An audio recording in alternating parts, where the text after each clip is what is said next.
এগুলো কত করে দাদা? এগুলো 400 টাকা পিস। আর এই ছোটগুলো একদম 180 টাকা। পুরুলিয়ার চরিদা, যেখানে মাটির টানে জেগে ওঠে শিল্প। পুরুলিয়ার রুক্ষ লালমাটির দেশে লুকিয়ে আছে এক অদ্ভুত জাদুর গ্রাম চরিদা। এই গ্রামের বাতাসে মিশে থাকে রঙের গন্ধ আর শিল্পীদের হাতের পরম মমতা। ছৌ নাচের সেই প্রাণবন্ত মুখোশগুলো ঠিক এইভাবেই একে একে রূপ পায় কারিগরদের নিপুণ ছোঁয়ায়। ছোট বড় অসংখ্য মুখোশ সাজানো চারদিকে।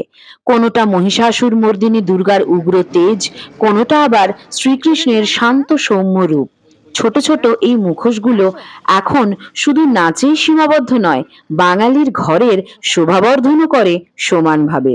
দামও বেশ হাতের নাগালে, কিছু 180 টাকা, আবার বিশেষ কাজের জন্য কিছুটা বেশি।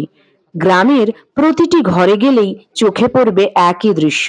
বাবা থেকে ছেলে, প্রজন্ম থেকে প্রজন্মান্তরে বয়ে চলেছে এই ঐতিহ্য। শুধু কাদামাটি আর কাগজ দিয়েই যে এমন জীবন্ত শিল্প তৈরি সম্ভব, তা না দেখলে বিশ্বাস করা কঠিন। গণেশ থেকে বুদ্ধ সবই এখানে ধরা দেয় এক নতুন সাজে। বাংলার এই লোকশিল্প আজ বিশ্ব দরবারে সমাদৃত। আমাদের ঐতিহ্যকে বাঁচিয়ে রাখতে চরিদার এই কারিগরদের লড়াই আজও অমলিন।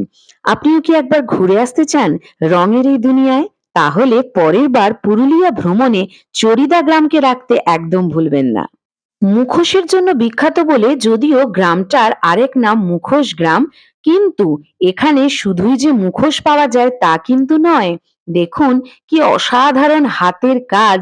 এই হার কানের আরো কত কিছুর সম্ভার সাজিয়ে ওনারা বসে আছেন।